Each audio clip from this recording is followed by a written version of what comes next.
저희 시작으로 한 절씩 교독하도록 하겠습니다. 형제들아, 너희는 삼가 혹 너희 중에 누가 믿지 아니하는 악한 마음을 품고 살아계신 하나님에게서 떨어질까 조심할 것이요. 너희 중에 누구든지 죄의 유혹으로 완고하게 되지 않도록 하라.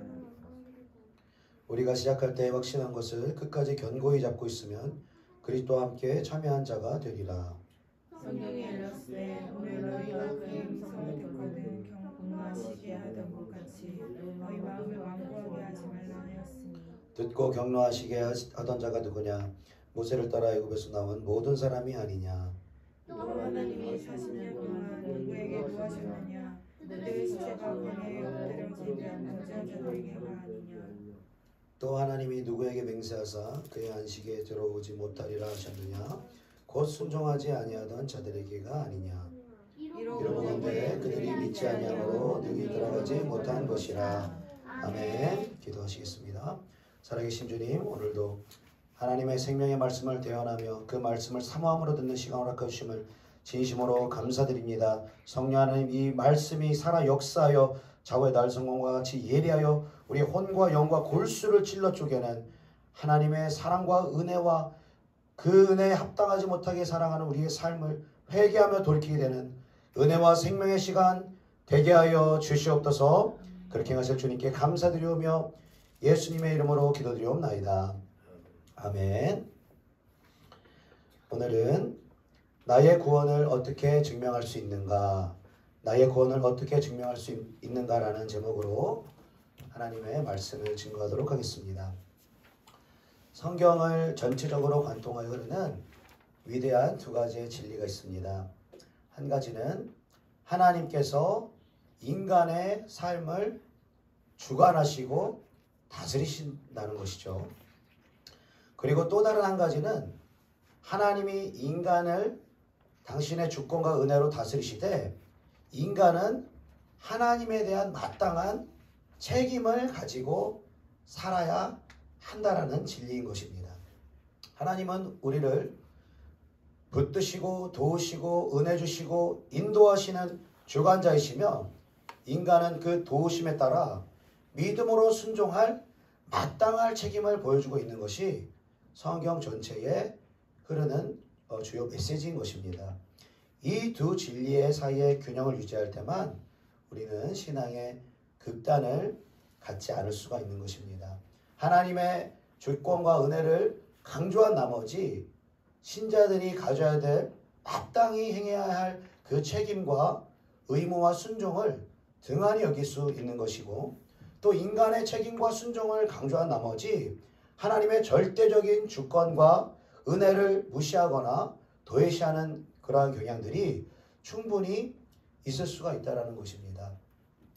우리가 잘 아는 것처럼 성도의 견인, 즉 하나님께서 영원전에 십자가에서 택하신 영혼들은 끝까지 구원하시고 끝까지 버리지 않으신다라는 이 성도의 견인이라는 이 주제도 하나님의 주권과 인간의 책임이라는 두 가지 진리가 공존할 때에 건강한 진리로 자리 잡을 수가 있는 것입니다. 어떠한 사람들은 하나님께서 거듭난 신자들은 영원전의 십자가상에서 이미 선택하였기 때문에 거듭난 신자가 그 이후에 어떠한 삶을 살든지 상관없이 어떤 죄를 짓든지 세상 사람과 똑같이 살든지 죄와 자아를 사랑하든지 상관없이 무조건적으로 구원을 받는다는 그러한 구원의 보장을 가르치기도 합니다. 그러나 성경의 여러 부분에서는 그러한 가르침이 한쪽으로 치우친 잘못된 가르침이라고 우리에게 말씀하고 있는 것입니다. 본문 말씀 12절로 14절 말씀을 우리 같이 한번 읽어보겠습니다. 12절로 14절 말씀 있습니다. 시작. 형제들아, 너희는 삼가 혹 너희 중에 누가 믿지 아니하는 악한 마음을 품고 살아계신 하나님에게서 떨어질까 조심할 것이요, 오직 오늘이라 일컫는 동안에 매일 피차 권면하여 너희 중에 누구든지 죄의 유혹으로 완고하게 되지 않도록 하라. 우리가 시작할 때 확신한 것을 끝까지 견고히 잡고 있으면 그리스도와 함께 참여한 자가 되리라. 아멘. 자, 12절 말씀을 시작하면서 형제들아라고 바울은 이 겉면의 말씀을 증거하는데요. 형제라는 것은 믿음의 사람들, 거듭난 신자들을 표현하는 이 표현인 것이죠. 거듭난 신자들에게 바울이 권면할 때에 믿지 않는 마음을 품지 않도록 조심해라. 그리고 매일매일 죄의 유혹으로부터 완고해지지 않도록 조심해라. 그리고 시작할 때 확신한 그것을 끝까지 견고히 잡고 있을 때에 그리스도와 함께 그 영원한 구원의 길에 참여하게 될 것이라고 말하고 있는 것입니다.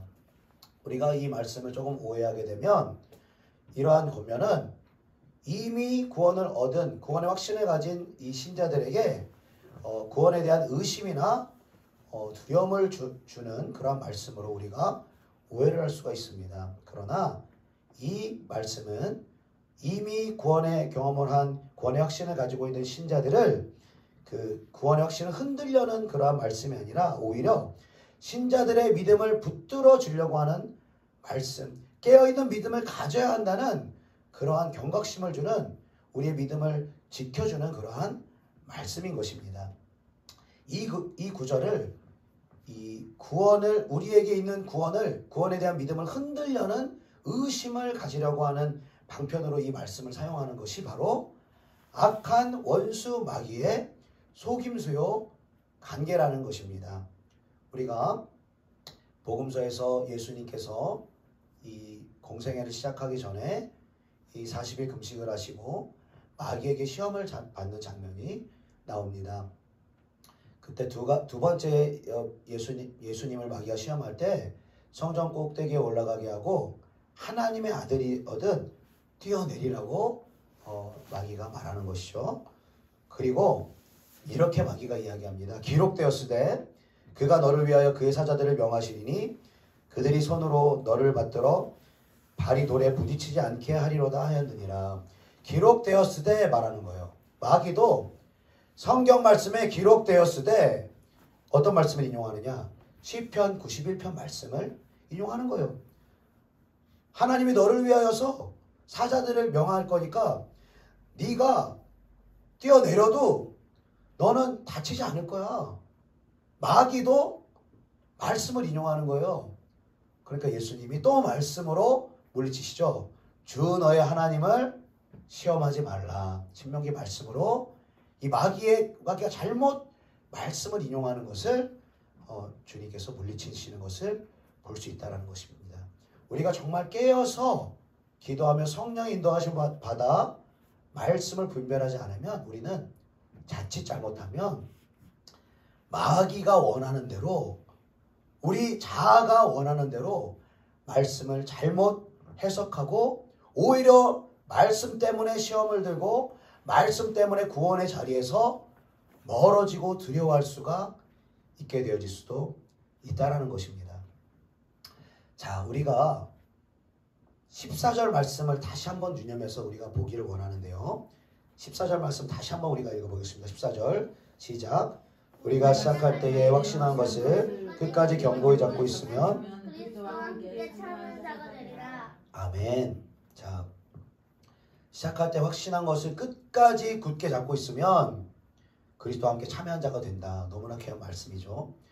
그런데 여러분 한번 생각해 보십시오. 시작할 때에 확신한 그 구원의 확신이 여러분 잘못된 확신이라면, 애초에 구원을 받은 적이 없고 구원에 대한 진리를 잘못된 믿음으로 이 자아에 속한 그러한 욕심으로 이 진리를 잘못 믿는다면, 잘못된 확신과 잘못된 믿음을 끝까지 굳게 붙잡고 있는다면 그 영혼의 영원한 운명이 여러분 어떻게 되겠습니까? 자, 교인들 중에서 어떤 사람들은 자신이 거듭난 그리스도인이라는 것을 확신하면서도 사실 그들의 일상의 삶을 살펴보면 불신자들의 삶과는 거의 다르지 않은, 거의 불신자들과 똑같은 것을 추구하며 살아가는 신자들이 있는 것을 우리가 볼 수가 있습니다. 죄와 세상과 정욕을 사랑하고 그리고 수십 년 동안 세상을 추구하며 살아가는 삶을 살아가는 것이죠. 그리고 기도하지 않고 주일 예배 말고는 다른 공적인 예배에 참여하지 않고 또 하나님의 말씀을 사모하며 읽지 못하고 또한 말씀대로 살아가지 않으면서도 죄를 지으며 살아가면서도 그 마음에 찔림도 없고 그 마음에 탄식도 없고 죄에 대한 애통하는 마음도 없이 살아가는 그러한 자신이 거듭났다라고 주장하는 확신하는 그러한 사람이 있다라는 것입니다. 그 인생에 하나님의 어떠한 일하심을 느낄 수도 없고 하나님에 대한 감사의 마음, 영광을 돌리고 싶어하는 마음도 없이 오직 이 땅에서 무엇을 먹을까 무엇을 마실까 염려하며 이미 이루어진 구원에 대하여서 안심을 하되 이 땅에서 다른 불신자들의 삶과 전혀 다르지 않은 삶을 살아가는 많은 신자들이 있다는 것입니다. 그리고 그 구원의 절대적인 확신에 대해서 물어보면 이렇게 대답을 합니다. 이전에 수년 전에 몇십 년 전에 목사님께서 예배를 인도하실 때 구원을 초청하는 초청이 있었습니다. 그리고 예수 그리스도를 나의 구주요 나의 주님으로 고백하고 영접하였습니다. 그리고 세례도 받았습니다. 그리고 교회에 입적도 하였습니다. 그러면서 이 주의 종 또 영적 지도자가 인도하는 이 죄인을 위한 이 기도에 이 어떤 형식적인 고백을 한 것으로 자신의 구원을 확신하는 그런 신자들도 있다라는 것입니다. 제가 그 부사역을 하면서 이제 담임 목사님을 따라서 이제 신방을 이렇게 하게 되는 그런 시간들이 있는데 또 언제 한 번은 이제 교회에 다니는 분은 아니시는데 그 이웃이 그 저희 교회 신자셨는데 이제 몸이 많이 아프셔가지고 돌아가시기가 얼마 남지 않은 분이셨어요. 그래서 이제 목사님께 좀 신방 좀 와달라. 좀 이 영혼이 이제 이 땅에 살 날이 얼마 남지 않았는데 이제 예수님 믿고 구원 받아야 되니까 좀 이 병상에서 세례 주는 일을 좀 해달라. 좀 그렇게 해서 이제 그분께 이제 신방을 간 것이죠. 그래서 이렇게 쭉 이야기를 합니다. 천국은 좋은 곳이고 천국에 꼭 가야 되겠죠? 그러면서 이제 이 천국에 대한 좋은 것들을 이야기해 줍니다. 그러면은 이제 천국 가야죠. 천국 좋은 곳이죠. 이렇게 이야기를 하죠. 그러면서 이 몇 가지 이제 성경 구절을 인용하면서 예수님을 구주로 고백하고 주님으로 영접하면 구원을 받고 하나님의 자녀가 되고 천국에 가게 됩니다. 너무나 쉬운 것입니다. 이렇게 권면을 합니다. 그리고 그 병상에 있던 그 사람은 이 목회자가 시키는 대로 말씀에 나와 있는 대로 예수님을 구주로 고백하고 또 주인으로 고백하는 거예요. 그리고 영접 기도를 따라합니다. 목회자가 영접 기도를 따라합니다. 그리고 영접 기도가 끝나고 세례를 줍니다. 그리고 나서 주변에서 다 박수를 칩니다. 같이 신방 갔던 사람들이 다 박수를 칩니다. 하나님의 자녀가 태어났습니다. 이제 구원 받았습니다. 당신은 이제 죽으면 천국에 가게 됩니다. 이렇게 이제 구원을 이제 축하하는 그런 고백들을 한 것이죠. 그런데 이제 제가 그때 옆에 있으면서도 쉽게 이게 막 축하가 안 되는 거예요. 희한하죠? 성경의 어떤 구절을 보면 마음으로 믿어 의에 이르고 입으로 시인하여 구원을 받는다고 말씀하셨는데 축하할 수도 있는 거잖아요. 정말. 그리고 이 영혼이 구원 받았을지 구원을 받지 않았을지 모르는 거잖아요. 구원 받을 수도 있잖아요. 근데 제 안에서 축하가 안 나오는 거예요. 어떠한 구원받은 증거가 나타나지 않기 때문에 축하가 안 나오는 거예요. 여러분, 다른 구원받은 증거를 한번 예를 들어보겠습니다. 예전에 이제 새롭게 하소서라는 간증을 봤는데 김송이라는 연예인 간증이 나왔는데 이분은 이제 예전에 이제 한 20년 전에 이제 활약하던 그 댄스 그 그룹 클론이라는 그룹의 그 강원래 씨의 이제 부인이에요. 김송이라는 분이 지금은 정말로 신앙생활 열심히 하시는 분인데 한 20여 년 전에는 이제 예수를 믿지 않았어요. 그런데 이제 부모님이 이제 엄마가 이제 캐나다가 가서 이제 사셨어요. 그래서 캐나다 분을 만나셔가지고 이제 새롭게 결혼도 하시고 이렇게 하셨는데 이제 불교 집안이라고 그러더라고요. 불교 집안인데 이 김송 씨의 어머니가 이제 말기 암 선고를 받으신 거예요. 이제 몇 개월 못 산다라는 선고를 받은 것입니다. 그리고 이제 김송 씨 어머니의 집에 하루는 이제 목사님이 신방을 가게 된 거예요. 근데 처음에는 목사님 신방 오니까 왜 당신이 우리 불교 집안인데 왜 왔냐고 배척하고 이렇게 그 신방을 받아들이지 않으려고 했는데 이제 목사님과 이제 신방 같은 사람들이 설득을 하면서 잠깐만 시간을 내다 그러고 잠깐 이렇게 복음을 증거하고 이렇게 이 구원을 이제 영접할 수 있는 시간들을 이렇게 가졌다고요. 근데 금송 씨는 이제 그때 이제 어머니를 병간호하기 위해서 캐나다를 그 집에 가 있는 상황이었는데 밖에서 왜 목사를 데려와가지고 저 예배를 드리고 무슨 일이냐고 빨리 목사 내쫓아야 되는 거 아니냐고 이렇게 생각을 했는데 조금 있다가 이 방에서 어머니가 주여 막 큰 소리로 주님을 외치면서 막 엉엉 울면서 회개를 하더라는 거예요. 회개를 하면서 주님 나를 용서해 주십시오. 내가 이제까지 주님을 모르고 살아간 죄를 용서해 주십시오 하면서 눈물로 회개하며 주님을 영접하게 됐다는 거예요. 그리고 나서 이 김송 씨 어머니가 한 고백.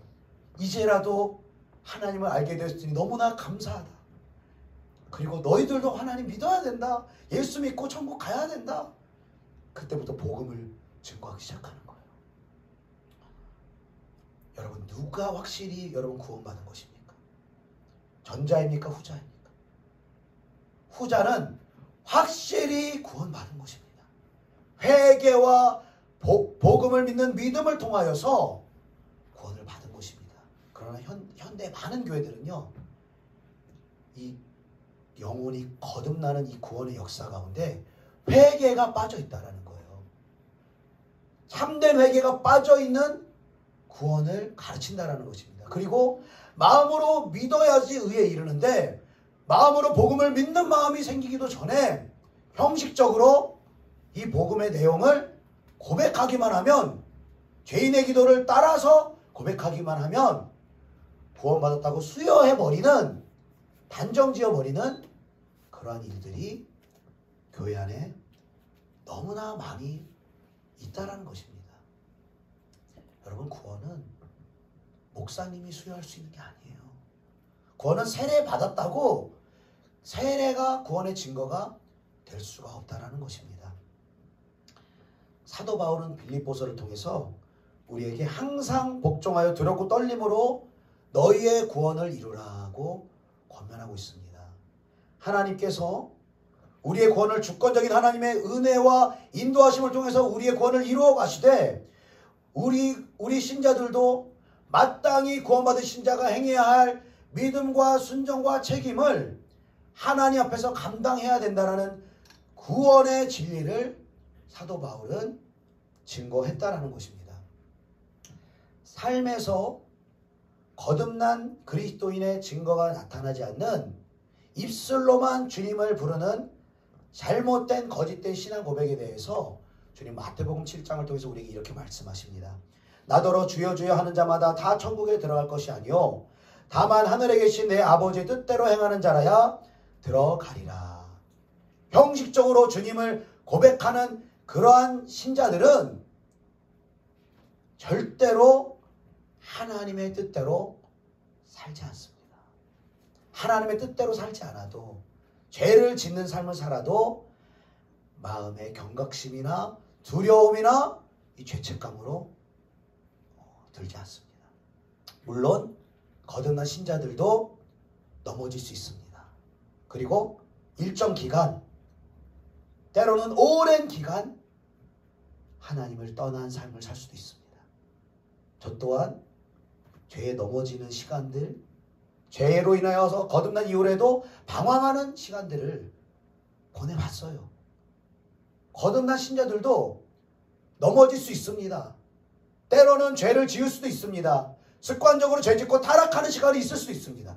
그러나 하나님의 주권과 인도와 은혜가 그와 함께 하시기 때문에 하나님이 그를 일으켜 세우신다는 거예요. 하나님이 그에게 회개할 기회를 주신다는 거예요. 하나님이 다시 한번 예배와 말씀과 기도와 영적인 일들을 회복할 수 있도록 하나님이 이끌어 주신다는 거예요. 여러분, 그렇다면 내가 받은 그 귀한 구원, 여러분 어떻게 구원받은지를 증명할 수 있습니까? 오늘 말씀 15절 말씀 같이 읽어보겠습니다.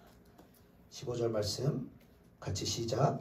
성경에 읽었을 때 오늘 너희가 그의 음성을 듣거든 경건하시게 하는 것 같이 너희의 마음을 완고하게 하지 말라 되었으니 아멘. 자, 우리가 구원을 받은 결정적인 증거 중에 하나는 하나님의 음성을 들을 때, 하나님의 말씀을 들을 때 마음이 완고한 상태로 계속 가는 것이 아니라 어느 순간 그 완고하던 마음이 죄를 사랑하고 회개치 않던 마음이 하나님의 음성을 듣고 하나님의 은혜를 받고 하나님의 말씀을 들을 때에 그 완고하던 마음이 하나님의 은혜로 말미암아 깨트려지게 된다는 것입니다. 회개하는 심령을 하나님이 부어주신다는 것입니다. 여러분, 회개도요, 내 의지로는요, 여러분 절대로 못합니다. 내 결단으로는 절대로 못합니다. 그냥 공허한 입술의 고백은 될 수 있겠죠. 그러나 정말 마음으로 그 죄를 깨닫고 죄를 통회하며 그 죄에서 돌아서는 회개는요, 하나님의 주권적인 은혜와 성령의 인도하심만이 그 회개를 줄 수 있는 것입니다. 저와 여러분에게 하나님은 그 회개를 허락하신다는 거예요. 그리고 믿지 아니하는 악한 마음을 품었던 것을 회개하게 하는 거예요. 내가 하나님에게서 이만큼 떨어져 있었구나. 구원받은 자녀로서 합당한 삶을 살지 못했구나.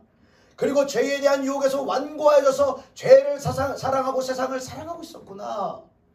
회개, 참된 회개로 주님께 나아가게 되는 것입니다.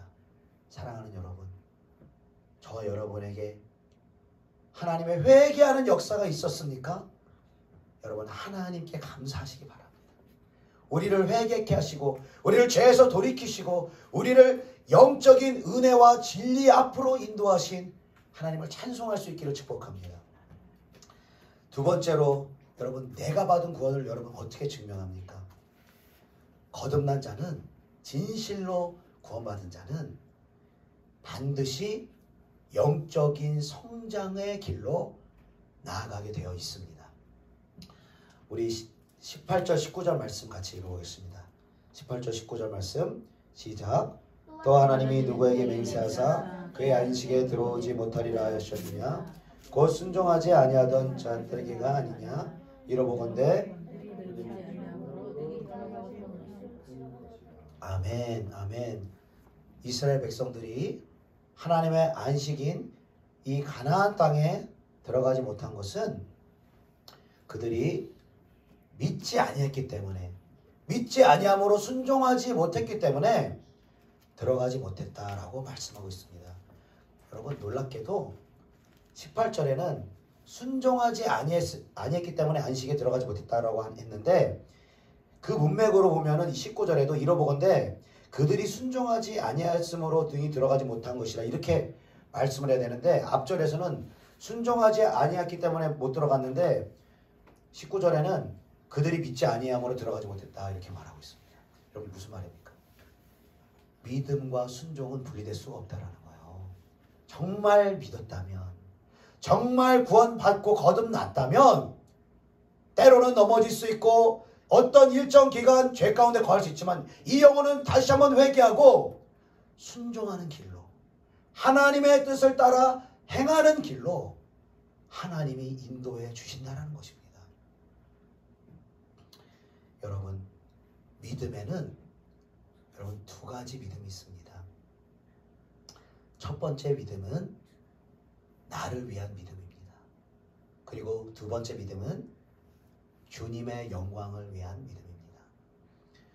우리가 영적으로 처음 거듭나고 구원을 받으면 우리 전부 다 나 중심의 믿음, 나를 위한 믿음을 가지며 살아갑니다. 왜냐하면 영적으로 지금 막 태어났기 때문에 그 사람의 나이나 신앙의 또 연수나 또 직분과 상관없이 여러분, 그 사람이 지금 거듭났다라면 그 사람은 영적으로 지금 1살인 거예요. 주님의 영광, 하나님 나라를 위해서 사는 것, 영혼 구원을 위해서 믿는 것, 이 사람에게는요 그것이 거의 없어요. 그냥 자기 자신을 위해 믿는 거예요. 내가 구원받기 위해서, 또 내가 이 땅에서 형통하게 축복받고 잘 살기 위해서 여러분 믿습니다. 어찌 보면 자연스러운 거예요. 여러분, 갓난아기가 엄마 뱃속에서 태어나자마자 여러분 엄마의 기쁨을 위해서 사는 갓난아기 보셨습니까? 엄마 배려하는 갓난아기 보셨습니까? 아, 내가 이렇게 울면 엄마는 잠자지 못할 거야. 내가 이렇게 못 차면 엄마는 힘들 거야. 내가 끼니 때 맞춰서 울어야지. 엄마가 끼니 때 맞춰서 왜 밥 준비해야지. 안 힘들지. 이런 아기는 없어요. 그냥 배고프면 막 배고플 때만 울어 제끼는 거고, 뭐 새벽 몇 시고 상관 안 해요. 엄마가 자든 말든 새벽에 몇 번 깼든 안 깼든 상관 안 합니다. 그냥 내가 마음에 안 들고 내가 힘들면 울어 제끼는 거예요. 나 좀 봐달라고, 밥 달라고, 재워달라고 계속 울어 제끼는 거예요. 이 갓난아기들은 나밖에 몰라요. 부모를 생각할 줄 몰라요. 그런데 시간이 지나면서 조금씩 커가면서 부모의 마음을 조금씩 알아주잖아요. 다 알지 못하지만 또 결혼을 하고 또 아이가 생기면서 조금씩 내가 내 자녀를 이렇게 사랑하듯이, 내가 이렇게 해주든지 내 자녀를 키우듯이 내 부모도 나를 그렇게 사랑하고 나를 위해서 희생했구나. 조금씩 깨닫다가 이제 좀 잘하려고 하면 이제 부모님이 병들고 이렇게 힘든 게 이게 우리 인간의 이러한 삶의 연속이 아닙니까, 여러분? 마찬가지로 거듭난 신자들이 자기밖에 모르는 거, 이기적인 신앙 갖는 거, 나 중심의 신앙을 갖는 거 어떻게 보면 당연한 거야. 근데 문제는 뭐냐? 이미 거듭난 지 몇 년이 지났는데, 이미 거듭나고 구원받았는 지 몇십 년이 지났는데도 불구하고 여전히 갓난아기 같은 신앙을 가진 신자들이 있다는 거예요. 때로는 봉사도 하고 때로는 직분도 받고 때로는 사람들에게 인정도 받지만 그의 영적인 실상은 어린아이 같은 믿음에서 벗어나지 못하는 신자들이 여전히 있다라는 거예요. 그것을 어떻게 할 수 있느냐? 영적으로 충분히 성장하지 못한 신자들은 여전히 내가 너무너무 중요해요.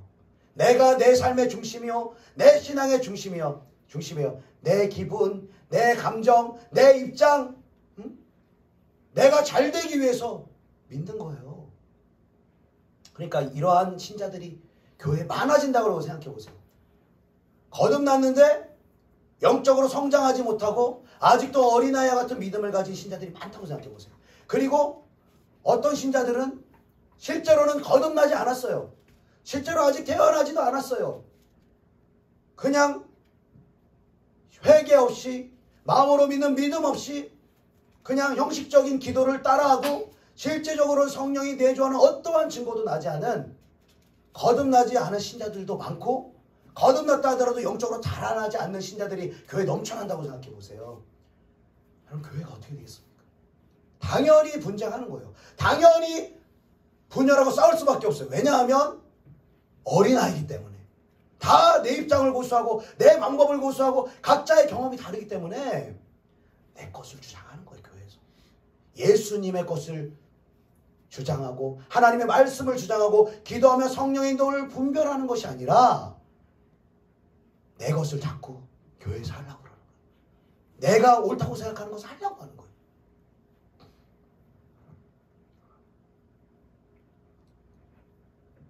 여러분, 우리가 때로는 오늘 본문 말씀 12절부터 14절 말씀과 같이 구원 받았음에도 우리가 하나님에서 떨어질 수도 있다. 죄의 유혹을 완고하게 하지 말라. 그리고 또 처음 시작한 확신을 끝까지 잡고 있어야지 예수님과 참여해서 구원을 받을 수 있다. 이러한 가르침을 가르치면 아니 어떻게 한번 구원을 받은 사람이 구원을 잃어버릴 수가 있습니까? 하나님이 끝까지 보장하신다고 하셨는데 이 말씀은 도대체 뭡니까? 우리가 이렇게 생각하기가 쉬운데요. 우리 이 사람들은요. 죄성이 얼마나 간교한지요. 내가 원하는 것만 쏙 빼먹고 싶어하는 마음이 있는 거예요. 말씀에서 보세요, 여러분. 신자들이 나 중심의 신앙을 버리지 못하면요. 영적으로 성장하지 못하면요. 하나님께서 주권적인 은혜로 나를 견인해서 끝까지 구원하신다. 이 진리는 붙잡고 싶은 거예요. 이 진리는 붙잡고 싶은 거예요. 그래야지 마음이 편하니까. 그래야지 구원은 따놓은 거니까 이 땅에서 내 마음대로 살고 세상을 즐기고 죄를 즐겨도 되니까. 그런데 여러분, 마땅히 그 하나님의 주권과 은혜에 대해서 신실하게 하나님의 뜻에 순종하고 책임을 져야 할 그 진리는요, 부담스러운 거예요. 부담스러워요. 왜? 이 땅에서 육신적으로도 즐기고 싶고 죄도 즐기고 싶고 이 땅에서 삶도 성공하고 싶으니까 그 말씀은 버리고 싶은 거예요. 그러니까 무엇이 진리냐를 우리가 유심히 관찰하고 기도하는 가운데 이 진리 가운데 나아가는 것이 아니라 나한테 유리해지는 말씀, 내 육을 만족시키려는 그런 말씀을 붙들려는 그러한 성도들이 있을 수 있다는 것입니다. 그러나 여러분, 진실로 거듭나고 구원받은 사람은요, 조금씩 나 자신으로부터 자유케 됩니다. 내 입장으로부터 자유케 되어지고, 내 감정으로부터 자유케 되어지고, 내 생각으로부터 자유케 되어지고, 이 땅에서 무엇을 먹을까 마실까 성공할까 이것으로부터 자유케 되어지는 거예요. 그리고 무엇에 대해서 부담을 느낍니까? 예수님의 마음에 대해서 부담을 느끼는 거예요. 잃어버린 영혼들을 향해서 부담을 느끼는 거예요. 하나님의 뜻대로 살지 못해서 마음이 애리는 거예요. 이 사람은 점점 우리가 오늘 찬양했듯이 세상과 나는 간 곳이 없어지고 구속한 주님이 날마다 나의 삶을 통해서 보여지고 나타나는 삶을 사는 것입니다. 일시적으로 되는 것은 아닙니다. 우리가 시간을 두고 계속해서 영적으로 성장할 때 1년을 두고 여러분 과거를 돌아보세요. 여러분 영적인 성장이 있었습니까?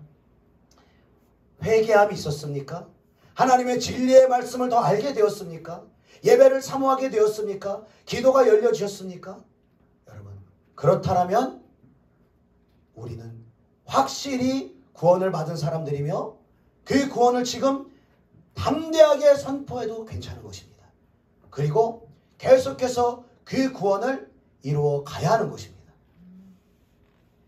그러나 나는 구원의 확신을 주장하면서도 여전히 죄 가운데 머물러 있다라면, 여전히 하나님의 영적인 것들보다 세상을 사랑하고 있다라면, 여전히 습관적인 죄에 대해서 아무런 애통함과 죄책감을 느끼지 못하고 있다라고 한다면 이 영혼은 두렵고 떨림으로 회개의 심령을 주님께 구해야 되는 거예요.